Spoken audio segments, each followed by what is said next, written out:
Shalom from the Philippines. This is Amir Tsarfati, and I'm here in the island of Boracay.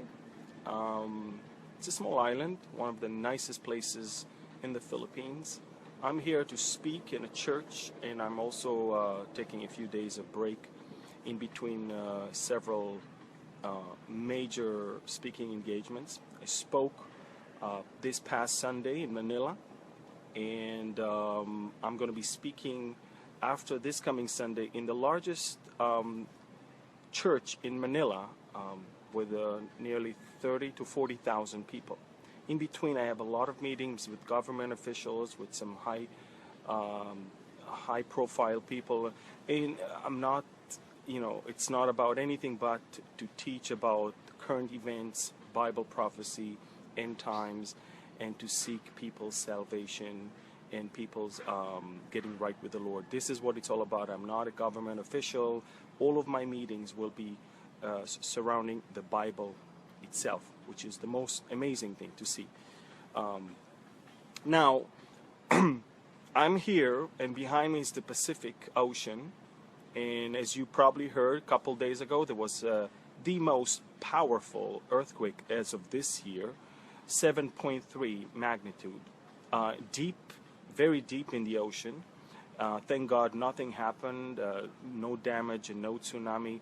But I've been watching lately earthquakes, and you know that I've been speaking about earthquakes quite a lot when I describe the end times. See, I'm not a person that is looking for blood moons, but I am sticking to what Jesus said about the signs of the end. And when Jesus described to the disciples, one of the things he said is earthquakes. And I've been watching over the last few days an unprecedented number of earthquakes. They even announced a 7 days watch because they're expecting something very, very big here on the western part of the Pacific. And that would send pressure towards the western coast of the United States. They're talking about something close to 7 in the magnitude off the shores of Northern California. They're not sure if it's going to be offshore or on land, but one thing is for sure, it will continue to send pressure inlands in a lower magnitude, in a 5s and 4s. But we are watching not only some seismic activity, some this type of thing, but we're also watching volcanic activity as a result of these earthquakes. And so this is going to be a very interesting year. They're expecting something very big to happen on the western part of the Pacific, something almost to the equivalent to what happened in Japan, 9.3.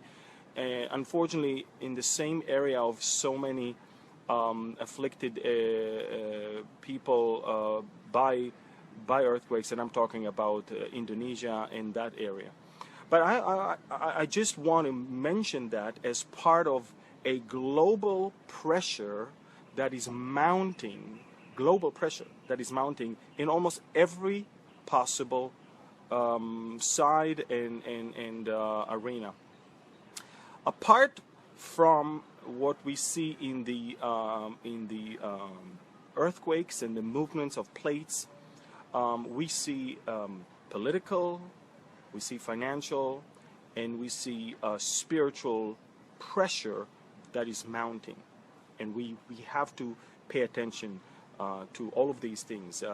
The deadline of January 20th, when Donald Trump is going to become the acting president of the United States, is a deadline that put a lot of people under a lot of pressure. It put, of course, the politically correct media under a lot of pressure. It put the Middle East under a lot of pressure.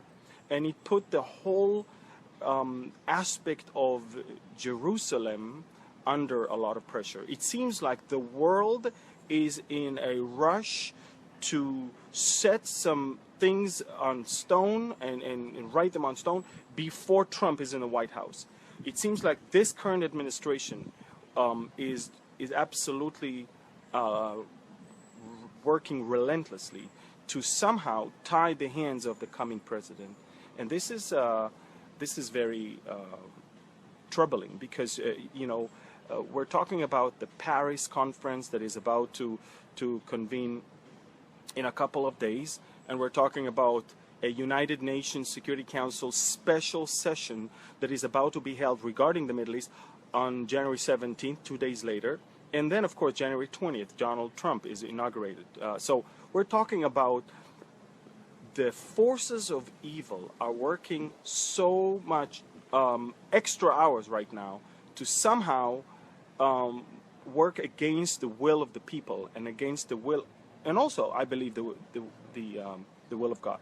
But it's very interesting because I've been always watching the decisions of the leaders of the world, and I'm kind of laughing because they really think they're smart. They really think that they're doing something good. They really think that they make some great decisions. What they don't understand is that their evil doing plays an amazing role in the end times scenario. They don't understand that just as God knew beforehand what Pharaoh's reaction is going to be to Moses, just when he called Moses to just go to Pharaoh, God already told Moses, Pharaoh is going to have this type of reaction. He will not allow you. In other words, God knows the reaction of the world leaders before they even do something or say something. God knows. And so the ways of man are not the ways of God. And the difference is because we don't know everything. He knows everything. And therefore, based on what he knows, we can have an amazing third of our Bible, which is Bible prophecy, that is so reliable because it is God's word channeled through his prophets to all of us, his children. And so we know, by the way, when the phone is moving, it's not an earthquake. It's just a wooden floor right here that is not that stable. But I want you to understand that the leaders of the world, truly, when Obama was asked a couple days ago, are you doing that just to make the Prime Minister of Israel angry? Are you revenging Israel or Netanyahu? He said, no, I think I'm doing what's the best for the world and what's the best for Israel and what's the best for the region. They truly are in that mindset that what they're doing is the best. And they don't understand that God is laughing at all of them. God is laughing at all of them because we know, I could have told you that before the Paris conference, before the UN resolution at the Security Council, I could have told you that the world will convene together to divide Israel and to divide Jerusalem. It's a given. We know that because the Bible says that God is going to judge them for doing that. So obviously, if he's going to judge them, according to Joel chapter 3, they will have to do it. And they don't have a clue that that which they are doing is something that God is going to judge them for. So it's for those who believe and those who are not panicky when they see world news, it's actually a very encouraging thing to see how things are moving ahead so fast in the direction that God had foretold through his prophets, and how we can be encouraged that just at the same way he allows those leaders to do what they want to do, God is going to take care of us the way he promised. And so I'm super encouraged. But at the same time, our job and our mandate is to not only open the eyes of the people to understand what's going on, but also to check our own hearts and to see, are we ready for that which God is about to do? So let's talk about a few things. When I say pressure is mounting, as I said, it's mounting when it comes to earthquakes, tectonic movements. It's mounting when it comes to volcanic movement. It's mounting when it comes to maneuvers of military navies and ground troops in different parts of the world. We're talking about Taiwan and China. We're talking about areas in Syria, in Turkey, in Lebanon. We're talking about in Sinai. There's so many things that are happening around the world right now, and each and every one of them is playing an amazing and significant role in Bible prophecy fulfillment. So let's start. We talked about the pressure under the ground, and we talked about the fact that this is one of the signs that Jesus said to his disciples that is going to characterize the end times. Again, we're expecting something very, very big to happen here on the western part of the Pacific that will reflect to the eastern part of that region towards the western shores of the United States. We're going to take a look at that and monitor that situation as we move on. But I do want you to understand a few more things. First of all, we see a panic that is grabbing a hold of the politically correct media. There is a gruesome attempt to delegitimize both Trump in America, that will legitimately elected, and even Netanyahu here in Israel. Both are done by the press. The press that I think it's embarrassing itself right now, because it's being proved that they're using bogus and fake information. With Trump is, of course, this whole thing about Miss Universe and his affairs in his hotel room in Moscow. I don't think he's that stupid to do things like that, and I think that I think the media is aware of that right now, and CNN lost so much credibility, and I think that in the recent press conference he called them out. He basically proved them wrong. They understand that. Even on CNN itself, I saw some of the analysts that are admitting that the way those news were treated was poorly, unfairly, because it wasn't checked thoroughly before it was broadcasted. Now, apart from that, we have with Netanyahu. Now the media is trying to blame Netanyahu for somehow plotting a deal or cutting a deal with the #1 newspaper to eliminate the effect of one newspaper that is for him, in order to give the big newspaper in Israel, the biggest one, the power and back the money, in order and then for them to report positively about Netanyahu. All of that is bogus and wrong. What Netanyahu actually did, he recorded. There was a recording device in his pocket, a meeting between him and the chief editor and president of the Israeli largest newspaper, a conversation in which it's the newspaper that is actually threatening Netanyahu.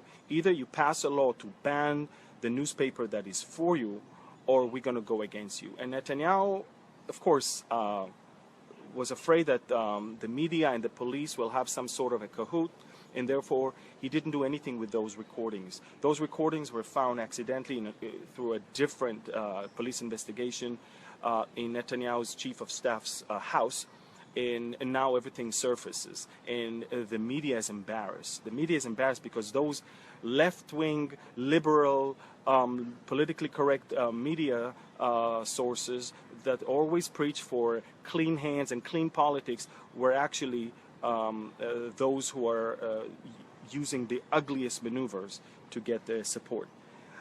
So both in the U.S. and in Israel, we see a very last-minute attempt to somehow cause January 20th without Trump in the White House and Netanyahu in the Prime Minister's office.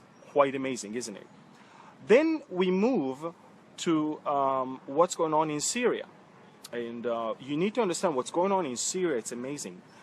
I cannot really confirm that Israel just attacked a few hours ago an airbase and a weapon cache west of Damascus. I can only tell you this: someone attacked. It will be very, very irresponsible from my side to already expose that it's us. But you already can guess that whoever during the night attacks weapon caches and things that might come to the wrong hands, it's probably Israel. The reports were that missiles were fired from the area of the Sea of Galilee, which means that we, for the second time in a row, we did not use aircrafts, but we used surface-to-surface missiles. And that is due to the Russian presence in Syria with the Russian anti-aircraft systems that are not really working in our favor. So we're talking about Syria that has just been hit, Damascus that has just been hit by Israel a few hours ago, and the Syrian regime is so angry. They issued a warning against Israel, and of course they believe that we are collaborating with the rebels, which we don't. For us, we really don't care who is there. In fact, probably Assad is even better than ISIS for us. But we will not tolerate weapon movement from Iran via Damascus all the way to Hezbollah. And every time we detect something like that, we will immediately destroy it. So Damascus is being attacked, is being hit almost every month by Israel. And I'm wondering, when is it that the patience with the Syrian will cause the Iranians and the Turks and the Russians to immediately fight back? Maybe and possibly, and I believe this is what the best scenario is going to be. It's probably something so big that will bring Damascus down, that will cause those three countries to come against us from that area. Now, in Syria, we have to understand the people of Damascus are suffering for almost 2 weeks now, lack of water, running water. With maybe the rebels lost in Aleppo, but you must understand that there's a lot of rebels in other suburbs of Damascus, and right where there's the main spring that supplies drinking water to Damascus, this is where we have the rebels a target, that particular pump and that particular spring, and there's no running water towards Damascus. People are without water, sometimes without electricity, and ISIS just about 6 days ago destroyed the biggest natural gas and propane facility in the northern part near Irbid, and we're actually talking about soon Damascus will not only not have electricity and water, but not even gas. And in the winter, to warm to heat your homes, and it's going to be a problem. And so you can see that the pressure is mounting not only from the outside on Damascus, but also from the inside, from the people themselves that are not happy with the situation. And bear in mind, Israel has nothing to do with all of that. These are the wars between the rebels and the regime, and the people are suffering. It's quite interesting to see also how in the last 2 weeks, Russia and Turkey reached a deal. The Russians are recalculating their whole presence in Syria. They're already sending back their aircraft carrier Admiral Kuznetsov back to their territory, because they have completed the mission of taking over Aleppo. The Russians also need to cut down their expenses, because we're talking about hundreds of millions of dollar expenses that they don't get it back from anyone. And there is that much Putin is willing to do in order to be involved in the Middle East. Anything that has to do with money and power will attract him. Anything that has to do with expenses will send him back. And therefore, the gas of Israel might bring him, obviously, into Israel later on. But right now, all he gets is expenses after expenses, and that's not good. And therefore, he was trying to put a lid on the excitement and the wild move of Iran to create what we call the Shiite crescent, all the way from Iran via Iraq towards Syria to the Mediterranean. They're trying to create that for the first time, and because it wasn't the case before, Putin says enough is enough. I'm not willing to take part of your dreams and your fantasies. I'm here to do my job. And he cut a deal with Turkey. He needs Turkey much more right now for the sake of his gas pipe.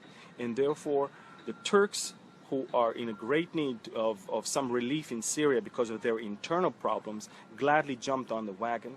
And of course, Putin himself is excited to be less involved in the day-to-day fighting. He paid a big price for being there with hundreds of soldiers that died. But you need to understand, Iran is feeling pressured right now. And Turkey is also feeling very pressured, because there's a civil war that nobody wants to talk about in Turkey right now. It's not just the Kurds and the Turks, we're talking about also people that are against the moves of the Turkish government to align with Russia because of what they did to Aleppo. And that explains the assassination of the Russian ambassador at that time. There's a great dissatisfaction with what's going on now. The terrorism, both the Kurdish and the jihadists, brought down the economy there. The credit bubble that bursted left the Turkish lira losing almost 30% of its value. We're talking about great distress in the Turkish economy, that which was so promising becoming right now a very, very big and aching economy right now. And therefore, we see Turkey is under a lot of pressure. Iran is under a lot of pressure. Syria is under a lot of pressure. And with all the pressure that is mounting, you have to understand something. Normally, only a war it's like an earthquake, releases pressure. Now we come to the important Paris conference that will be held to the best of my knowledge, in 2 days. We're talking about 72 countries. Everybody says 70, but actually 72 countries confirmed their participation there. The Palestinians even have their own delegation there, but I'm not sure they will participate. But you have to understand, this is a whole big show. And let me explain why. It's a big show because the resolution draft has already been decided. Everybody will come and talk, but that which will be read to the public at the end is already ready. It has been printed now. America is trying to make some modifications, but the language of that particular resolution is so harsh against Israel. It's as if Israel is the problem. See, the whole world is burning. Millions are being killed. Muslims are killing Muslims. Civil rights are being trampled on. And Israel is the problem of the world. The world will convene 72 countries to deal with Israel and Jerusalem, and not with Syria and the problem there and the tragedy there, and not what's going on in Mosul and in Aleppo. All these tragedies were far forgotten by the world. They didn't want to deal with that.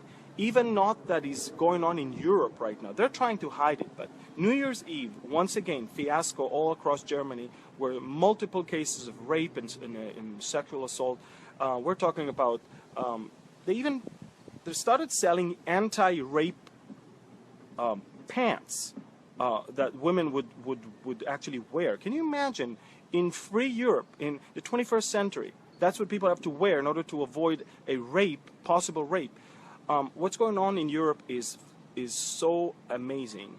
But yet they all find the time. You see, even France, that is being hit every month also, or every few months by Islamic terrorism, they all find the time to deal with the Middle East biggest issue, biggest problem, their obsession, and that's, of course, Israel and Jerusalem. And you have to understand, there has been already Security Council resolutions that were taken, and that were the base for the Israeli-Egyptian peace process and the Israeli-Palestinian peace process. These are Resolution 242 that was decided in November of 1967, right after the 6 Days War, and Resolution 338 that was decided after the Yom Kippur War in October of 1973. So, and both of them did not even talk about the Palestinians as a state. They talked about Israel that has to pull out of some, or land that was taken, not the land, not all the lands, or territories, not the territories. And it also speaks about the fact that Israel has to have a secure borders. It doesn't even talk about Jerusalem in those resolutions. So that resolution, the 2334 that was just taken in the Security Council, orchestrated by the Obama administration, is by far worse than any Security Council resolution in the past, and paved the way for the Paris conference to take some sort of a resolution that will be as, if not even worse, than that Security Council resolution. Now, America suddenly says, oh, we will veto anything against Israel. But I don't believe this administration, to be honest with you. They also said to us through their own ambassador that they will veto the last one, and they did not.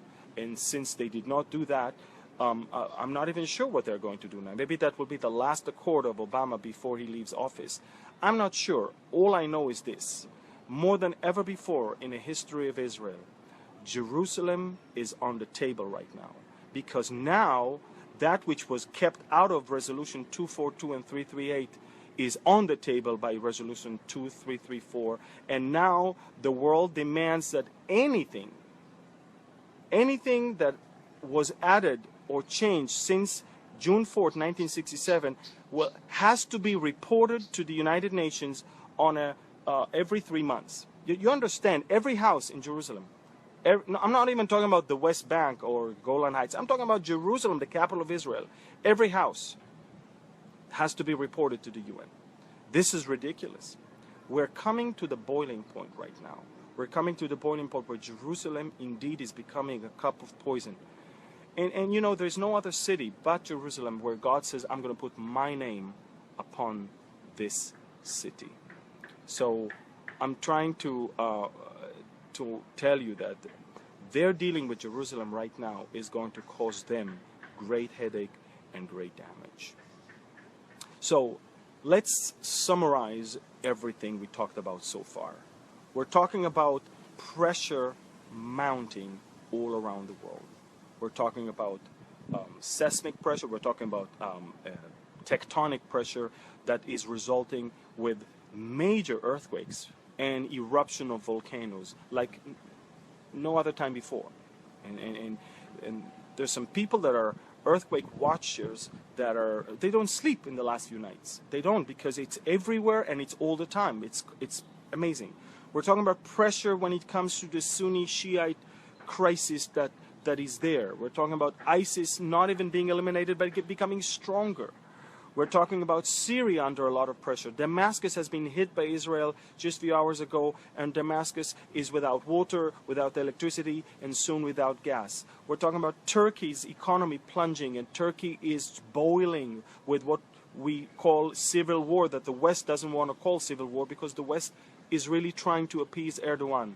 We're talking about Iran angry that the Russians are not allowing them to expand all the way as they wish to create the Shiite crescent all the way from Iran to the Mediterranean.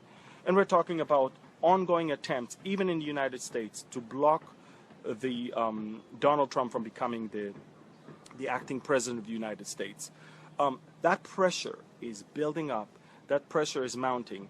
And the resolution that they might get in Paris will be brought on January 17th to the Security Council, and God knows what is going to happen there. Ladies and gentlemen, 2017 is a year where major decisions will be made. Major events are going to take place around the world, even when it comes to nature disasters. And I want all of us to understand that this is the time for the bride to get ready and to call him to come. This is the time. As I said, I believe the Lord really put it on my heart that the Spirit and the bride say come. We need to tell him to come. Not that he won't come unless we call him. God takes pleasure in us asking him to come. God takes pleasure in us asking him to do things. God takes pleasure in his children wanting him to lead the way. Just like Moses said in Exodus 33, I'm not moving if you're not leading me. And so we're not moving unless Christ is coming. And therefore, we need to get ready as a bride of Christ. We need to take a look at our own lives, our own hearts right now. And I believe that these are amazing moments, amazing times in which we live. 2017 will reshape the whole world, I believe. And my position is the bride must get ready. You know, we see all that is going around the world, but as I said many times, there's always two tracks in which God is working. There's the global track, events that have been already decided or already foretold that will happen, things that you cannot stop. things like Gog and Magog, things like the rise of the Antichrist. We cannot stop it from happening. But then there is the track of how God works in our lives, and that depends on our decisions and what we do and how we behave and how we take things. And I believe, don't try to stop that which cannot be stopped. Change that can be changed, and let's prepare ourselves as a bride preparing itself for the coming of the bridegroom. So I want to encourage you to write me where you're from, and also, if possible, say, as a bride, the Spirit and the bride say, come. Let's ask Him corporately to return and to take us. I just shared the message about the rapture, the mystery of the rapture. It's amazing, and I'm going to share with so many other people about that thing, because there's so many people around the world that don't even believe the rapture is a real event. And we need to understand there's so many things that the world cannot understand, so many things that the world cannot grasp. Even the crossing of the Red Sea. Up until today, people doubt if it ever happened, when we have real proofs. We found a land bridge in between Egypt and Saudi Arabia. We found the mountain that is completely burned on the outside, but is not burned on the inside. We found the split rock. We found amazing evidences of the Exodus where the children of Israel walked. How? If God can part the Red Sea, and God could take Enoch and Elijah and Jesus, why are we even doubting that He will have a problem? Or why do we even think that He will have a problem taking us when He promised? He promised. Not only that He promised in 1 Thessalonians chapter 15, in 1 Corinthians 15:51, but He promised in 1 Thessalonians chapter 4 that He is about to come. And not just to come. The Bible says the Lord Himself, Jesus Himself, is about to come. So I want to encourage all of you to get ready. We are going into an amazing year. I mean, I want to see smiles on your faces because you're the bride, and you need to be encouraged. The Bible says that we need to encourage one another with these words. We're not to be discouraged. We're to be encouraged. But who are the people that are discouraged? Those that are not ready. So if the bride is not ready, the bride will not call him to come. So we need to be ready. And when we're ready, He will come. And I know that a lot of people are asking me, Amir, what do you think about September 23rd, 2017, the Feast of Trumpets? Let me tell you something. We don't know the day and the hour. And it's for a reason, because we need to be ready at all time.